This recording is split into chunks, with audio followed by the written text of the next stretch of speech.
How to lose weight while eating on the go, a restaurant guide. If you're a guy and you eat out most of your meals, especially in the week related to work or even family, I know what happens when you get home after a busy day of work with a bunch of kids. They're hungry and you probably don't have a plan around what you're going to eat. Eating on the go is one of the biggest obstacles to fat loss for driven guys in their 40s and 50s because they don't know what to do. There's no clear plan for the situation that they're actually in every day. And in this episode, we're going to walk you through a real client's week, a guy in software who travels a bunch, and how he's constantly eating out almost most of his meals, especially when he is on the go.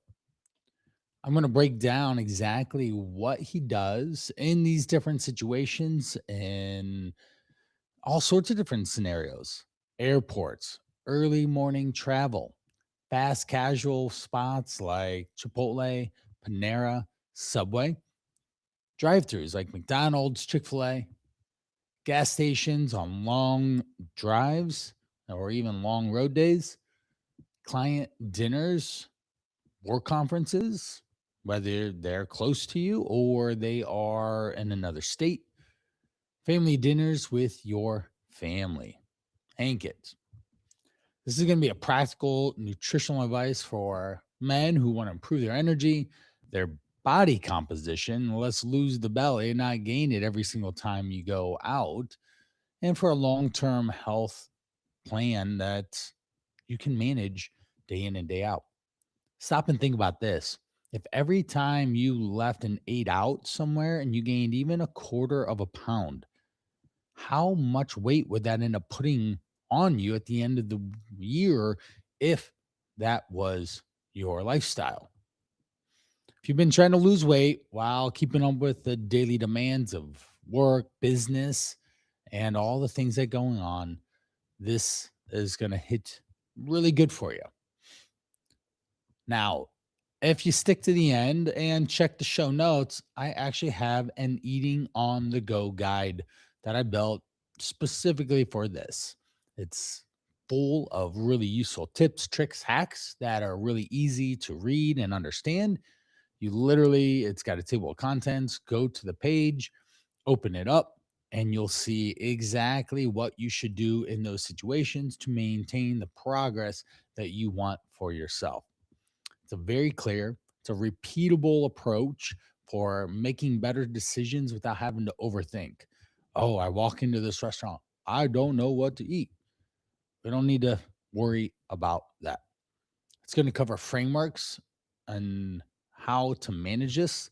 I'm going to include what this client, Ryan, would default order, different strategies, and how he's able to maintain his health, his body weight, and not have to start over every single time he comes home. And you'll be able to download that guide. There's a link in the show notes for that. Most of you aren't destroying it at home. You're not overeating at home per se. You might be doing just fine. But if you have a very busy schedule, then that's where the challenges hit in today. And I'm walking you through Ryan's story. He's 44, married, two kids under five. He sells software, which means he's on planes. He's in the car. He's driving to the one time we talked, he had a 3 hour one way trip to go to Milwaukee. He's based out of Chicago, to go to Milwaukee to be able to then do the uh, do the deal, sit down, have lunch, and then drive home. That's literally what his day was: a 45-minute lunch meeting. And that was it. And then a bunch of time on the road. Now he spends time in hotels, convention centers, and client weeks, dinners. These are just typical weeks that he does, or typical months. He's usually gone at least 1 to 4 times in a month on trips like this. Now let's also reach out about his day-to-day activities. how tired he is, to try and count macros and or even decide what dinner might be.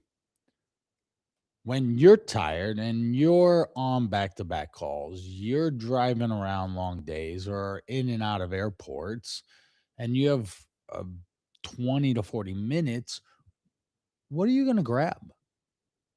Probably whatever's in front of you. You get off that airplane and you look around and see the first one or two spots. That's where you park your butt to go eat, or you go to Hudson News and grab whatever looks tasty. Now, by Friday, Ryan would have 4 or 5 of these meals, and unfortunately, it would throw him off track. He'd come back 2, 3 pounds heavier, bloated, and not feeling really excited about himself.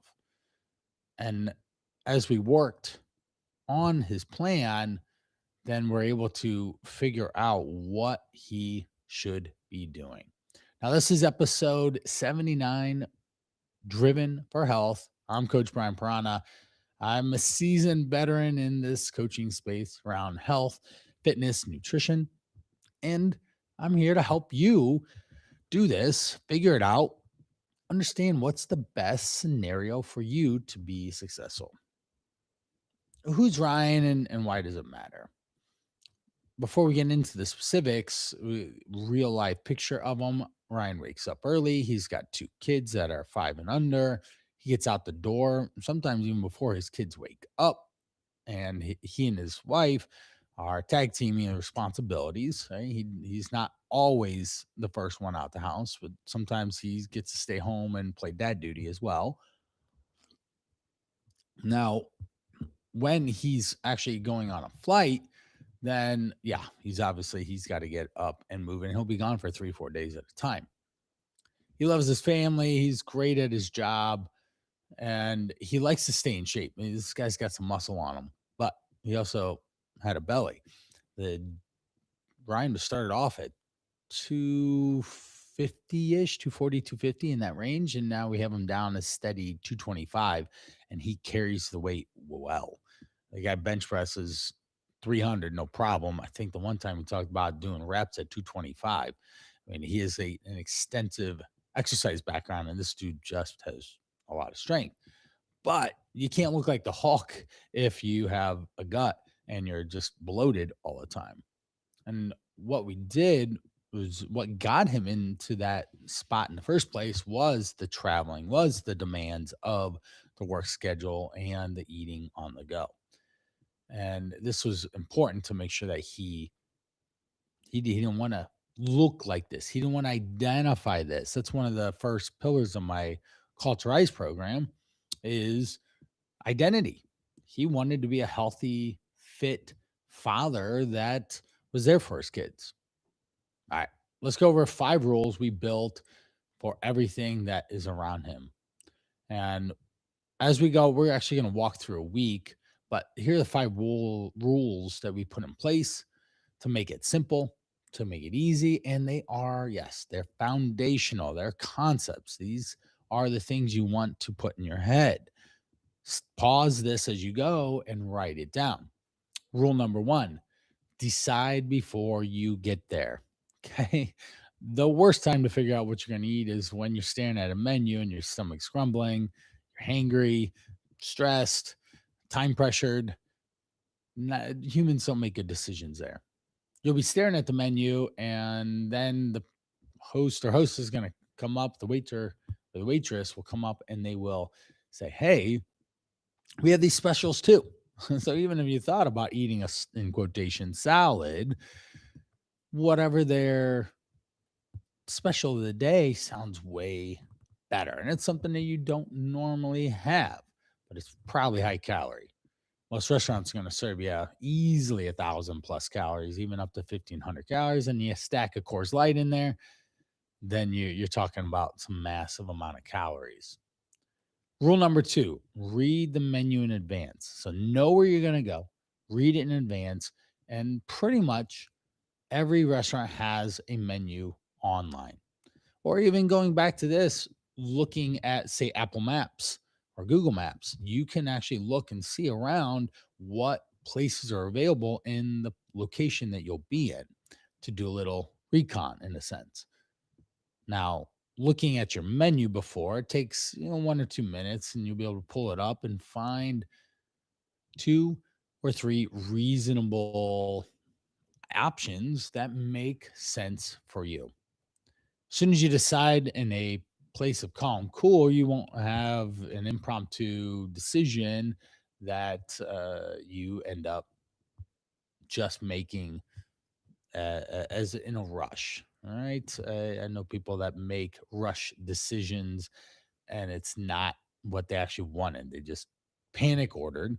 That is a term now. They panic order and they end up eating something that they really actually didn't want. It was the last thing they saw on the menu before the waiter was said, "Okay, and I'll take your order." And just like, "Oh, okay, here, just do this."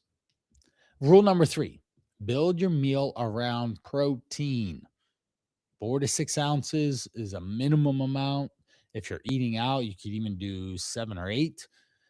That'll help buffer protein at other meals because protein can be a little more scarce on the road unless you're specifically buying the obvious protein shakes or bars or beef jerky. Heck, I'll even have guys go to the grocery store and buy deli meat if we need to in a pinch. Protein first, veggies, and then whatever carbs or fats fit the situation. Now, I'll let you know fats are going to show up. It's just part of the process. They cook in oil and butter because they want the food to taste good. And anything that comes in a package has a lot more fat than you would hope. Rule number 4 is drink a glass of water. That the big one that they give to you. Yeah, drink that before you eat anything. Why? It takes about 20 minutes for your stomach to start feeling full. And once you know and understand that, you drink the water, you order, and then 10, 20 minutes later, the food shows up. Then you can start to bring down that level of hunger and fullness, and it actually works pretty well. It's a solid habit. Plus, on the road, hydrating yourself can be a challenge. It is an issue. Now, rule number 5: if hunger is not an emergency and the options in front of you, and you generally are just bad and just can't wait, and we don't want you falling apart at meals, then we might need to find a way that you can just have a snack and be able to manage the calories in the day. So always have an emergency little snacky on your person or in your bag in case you get into a situation in a lunch meeting, in stacked meetings of the day. Things like that will allow you to be able to have a strong day without going extra long without it because that'll throw you off. Let's go into some typical days that you and Ryan definitely experiences. Monday morning at the airport. It's 6 a.m. Ryan's at the airport. He's smart. He's got TSA pre-check, so he's not waiting in the line, long security line. But because of the early morning and getting to the airport, thinking and rushing around, he didn't sleep that great. And he's already stacked with a full day, checking his phone, messaging, emailing, trying to keep things and he hasn't eaten yet. Okay. Now, sometimes that is a good strategy. If you're going to get to a place before noon, then you could just not eat and that'd be okay. But if you are going to end up landing and going straight to meetings, yeah, you probably wouldn't want to eat something beforehand. Old Ryan walks through the terminal, smells the cinnamon rolls at the Cinnabon bakery thing that's near his gate, and he's been doing pretty good lately, right? It's very easy for humans to justify their actions, especially when it smells so good. He grabs a large cinnamon roll and a big sugary latte, one of those drinks that has more calories than a meal. It's like a coffee milkshake. We got one of those. He boards a plane, and unfortunately, after he's eaten it, he's ultimately bloated, tired, and is ready for a nap that early in the morning because of the amount of calories that and sugar that it has, the carbs. Why? Because it's literally the cinnamon rolls are 500 calories or more. The sugary latte can be 300, 400, or 500 calories depending on how they are made. Now, the new Ryan, what he does the night before, he looks at different options in this terminal. He sees that there's a Starbucks and he can get for me, I'm going to get a Americano with a splash of heavy cream, or same a dark coffee, dark roast coffee with a splash of heavy cream. I do like the heavy cream. It does make it just enjoyable. Yeah, there's calories in. It's going to be about 50 calories in a tablespoon of heavy cream. I'm good with that. I'm fine. But it just makes it so much more enjoyable. And then he's got two options. Sometimes he'll bring a protein bar with him, or he'll grab a protein shake at Hudson's, or he will literally just eat before. And the fourth one is he'll pack a sandwich, a little sandy. There, he will have 5, 6 ounces of protein on it, lower calorie slices of bread. He'll bring an apple and some carrot sticks, and that will actually hold him over until he'll be able to eat that around 8 or 9 when he's getting ready to land, so that he can jump out of the airplane and get to running. He'll skip the bakery. He'll go straight to Starbucks. He'll get the egg bites if he does that routine, or a protein box. Sometimes he'll just get two the egg white bites. Why? Because they're higher protein, lower calorie, and they will fill him up.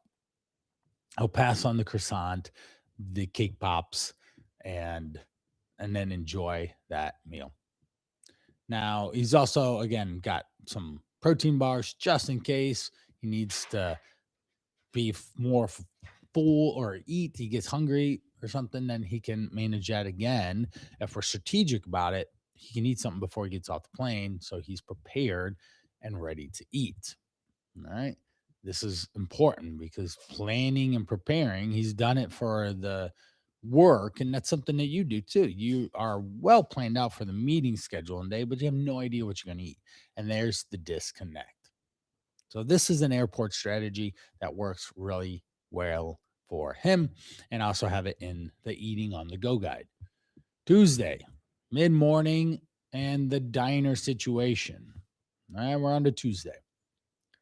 This one is worth spending some time on because it comes up more than other scenarios for guys that are out in the field all day. You're driving on the road and here's a place to eat. You can sit down, you got a minute to spare.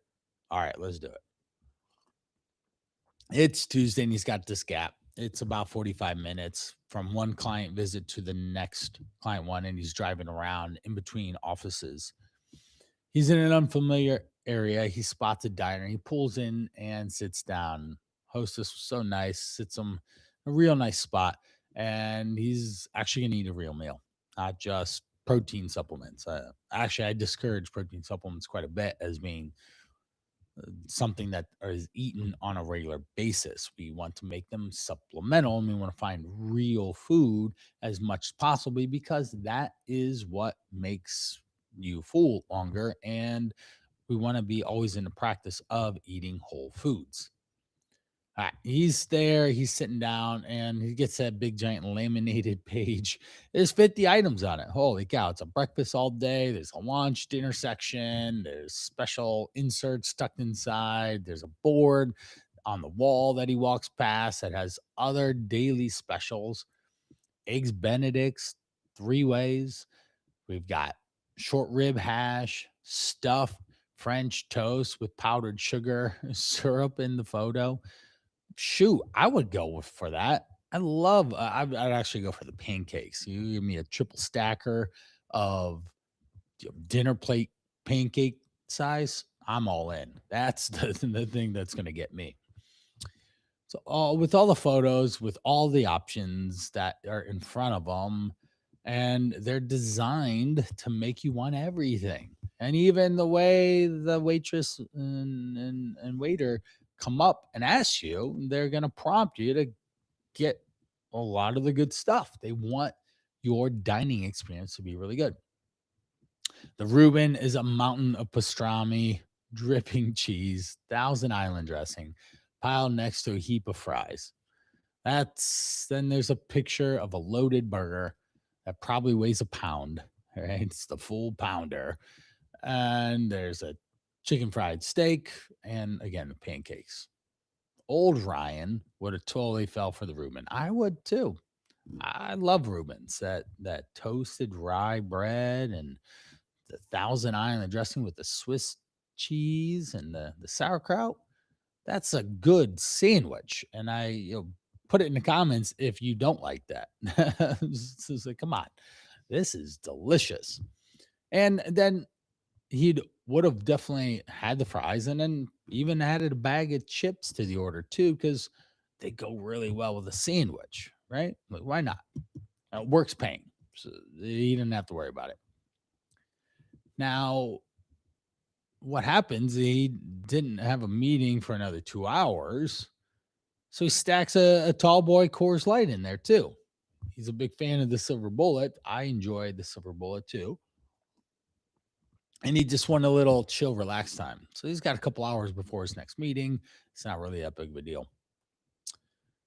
Now, it's not an outrageous thought. He'd been on his feet since 6 a.m. The client visit went well and he feels like a reward, right? He's moved the sale along in the process. The problem is what comes after the Reuben, fries, the chips, a beer in the middle of the day is a significant calorie load on top of the amount of sodium, alcohol, carbs, and his energy is going to plummet by 2, 3 o'clock. He's going to be ready for a nap when he's trying to go into some of these other client meetings and calls that he has. And oh, yeah, let's not forget, at the end of the day, he's entertaining another client at a steakhouse. A nice fine dining experience, which means that in this situation, there's likely to be more alcohol. There's going to be a large ribeye steak with potato, butter, and some veggies, maybe that are sitting inside some butter. Now, Ryan sits down in the exact same diner, the new Ryan. He looks at the same menu and he definitely feels that pull toward the Reuben, but because he's human, but he thinks about his day, he reassesses and he remembers that he's got that meeting in the evening and he knows that's going to be a large meal. So he navigates the menu. He ends up going to the egg section and he gets the all day breakfast. He orders a 3 egg omelet loaded with extra veggies. That's a key tip. Can I have more vegetables than you give me? Peppers, onion, spinach, and a side of sliced tomatoes instead of toast and home fries. Yes, for the cheese on the side, so you can just sprinkle it on as shredded cheese, not chunks of cheese or slices. And he just drinks coffee.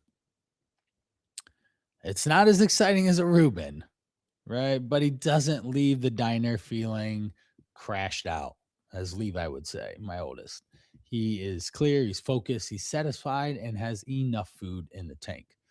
And then when he sits down at the steakhouse in the evening, he can be engaged. He's got a little more calories to spend at that meal, and it actually works really well. And he's not just eating 3,000 plus calories while he's sitting or driving in a car all day.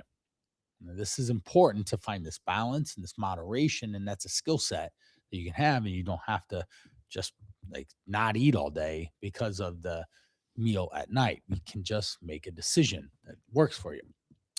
Next up is Wednesday. It's fast casual rotation midweek. He's bouncing around between client meetings. No time to sit down this way. He's driving through Chipotle. There's Panera and Subway and that type of a spot, right? Let's go through some of these scenarios. At Chipotle, old Ryan walks in and gets the burrito loaded with rice, beans, queso, sour cream, guacamole, chips on the side with some salsa. Now, the tortilla alone is 250 calories. And by the time you add the chips, each chip, a tortilla chip, is about 10 to 15 calories per chip, depending on the size. And those bags are going to have more than 10 chips in them. So we can estimate those being an extra 200 or 300 calories as well. Between the wrap and the chips, you have 500 calories already, and you haven't eaten anything else. Right? When you add the queso and the sour cream, those are easily 150 to probably 200 calories. Because if you've seen how they serve up that sour cream, they scoop it up and they slop it off onto the burrito. And he's eaten basically twice as many calories as he needs there. New Ryan has two go-to orders. All right. If it's a lighter day and he just goes with a salad bowl, doubles the steak or doubles the chicken. He doubles the fajita peppers, light on the black beans because there's protein and fiber there. And he goes with the hot red salsa because I like it. And then I always add a little bit of the Chipotle Tabasco. That stuff is amazing. But he skips the chips, sour cream, and queso, and it holds them over for a couple hours. If it's a more active day and he actually worked out and he's moving, then he can do a regular bowl. He's going to do a split of a small serving of rice, beans, double chicken, double fajitas, the tomato pico, and salsa. All right. We're still going to pass on the queso and the chips. Those just multiply calories. Either way, he's going to get easily 50 or 60 grams of protein. There is a calculator on chipotle.com that you can find and manipulate the calories and macros, or it's even in the app. And it'll help you understand what the impacts are of the food choices that you have. Now, let's think about Panera. We go to Panera, it can be tricky because, in general, it's been marketed to you as being healthy.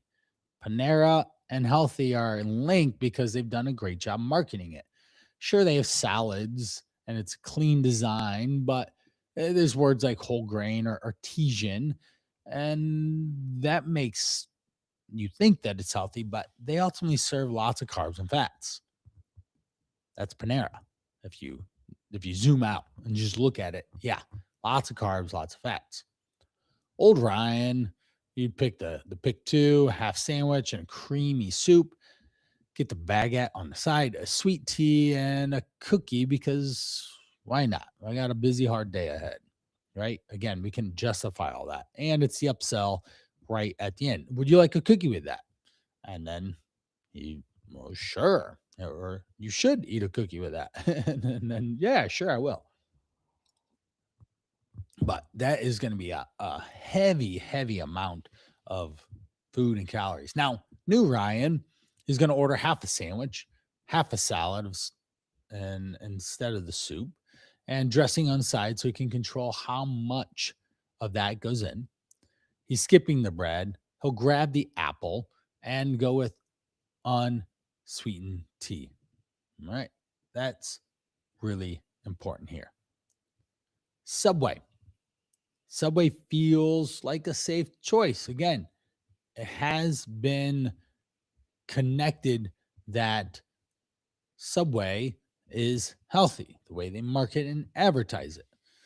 But it can be done really wrong. And of course, it's a lot of processed food. Just going to throw that out there.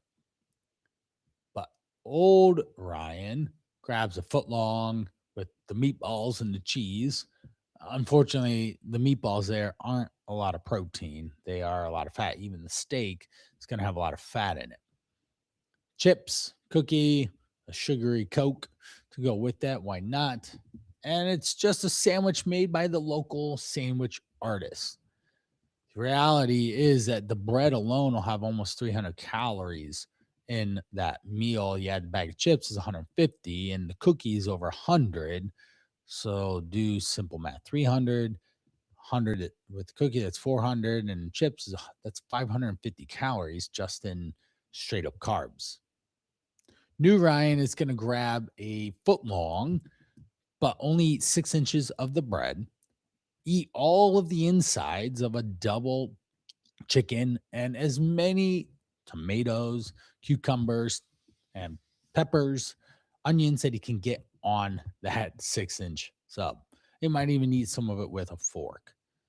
All right. That is how we do that. Next is the best way to then go into a road day. Thursday, gas stations and long road trips. If you're driving around a lot, you're driving from one office to another, or you have just literally one office is hours away, you're going to spend obviously a ton of time in the car and not move a lot. And this is gas station territory. Old Ryan grabs energy drinks. He grabs large bags of chips. Sure, he'll grab a Reese's or something else there as well. In the checkout there with the candy. And if he's daring enough, might something from the roller grill. All right. If he's desperate. Okay. He'll eat in the car.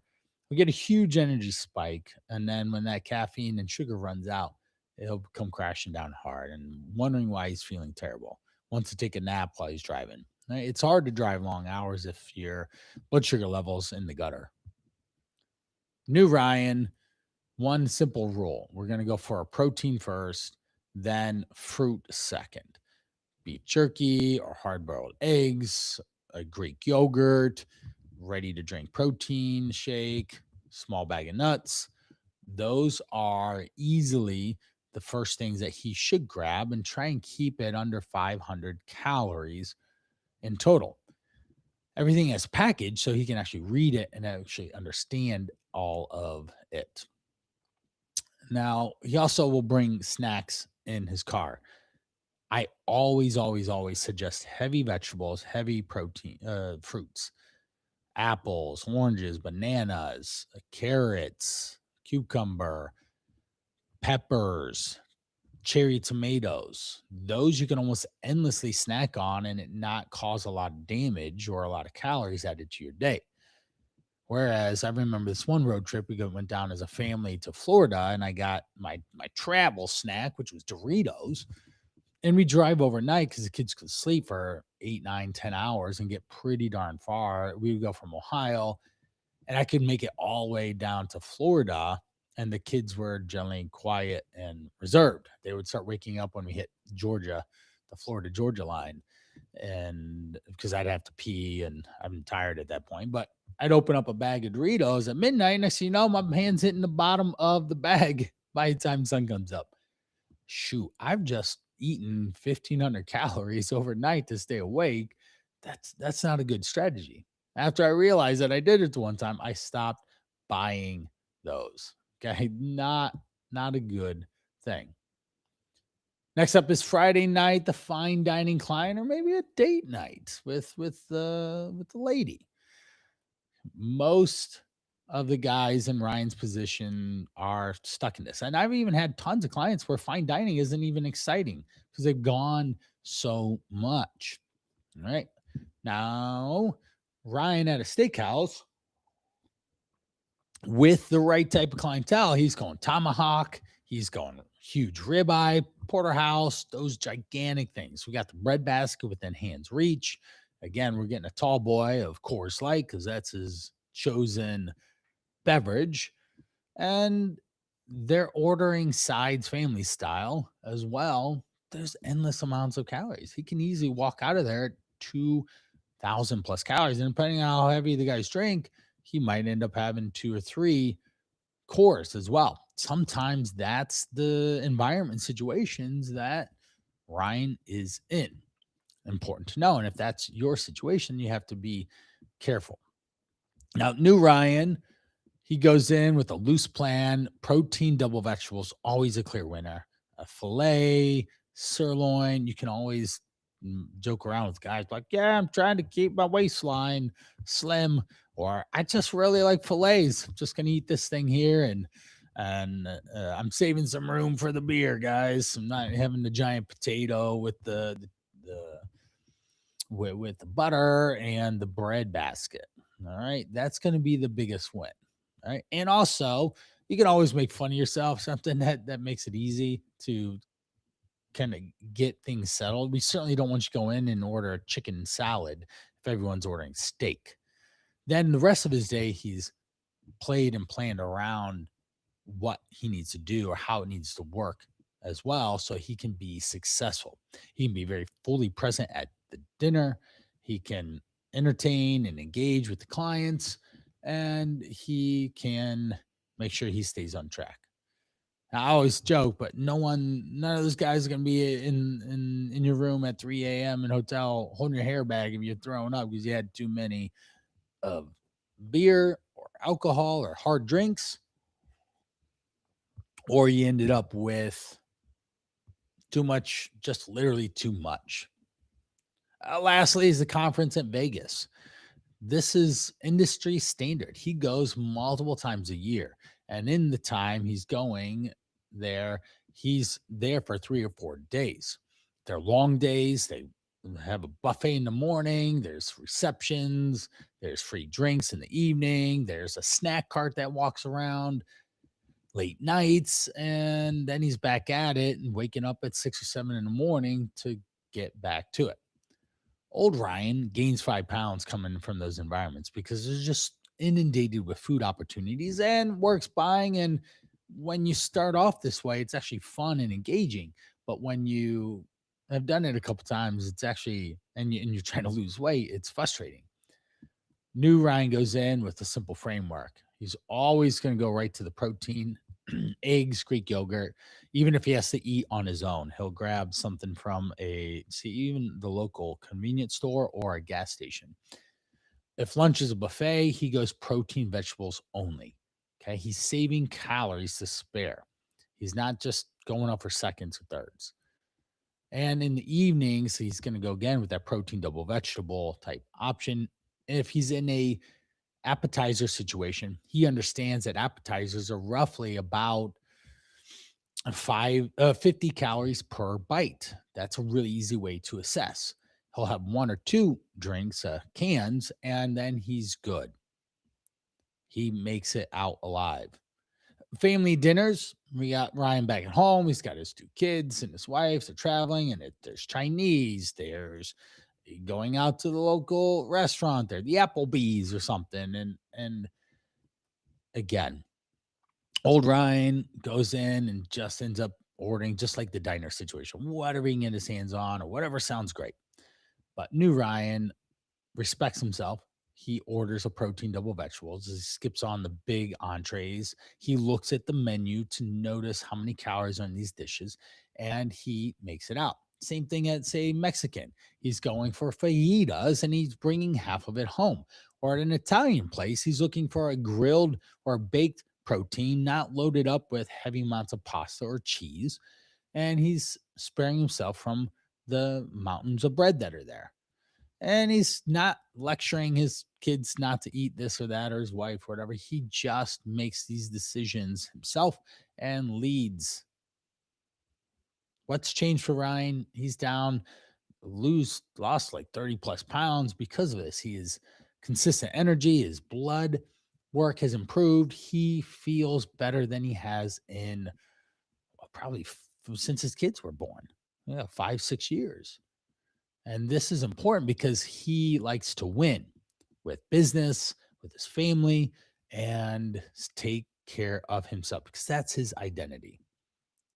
If anything that you do looks like what Ryan does, eating on the go, family life, travel, back to back to back to back to back commitments, I want you to hear you just need balance. You need general rules. Go back to the beginning with the 5 rules of thinking about where you're going to go in the day, have an idea what's available, look at calories on a menu, do basic math so that you don't end up always coming back with 2 or 3 more pounds in the situation.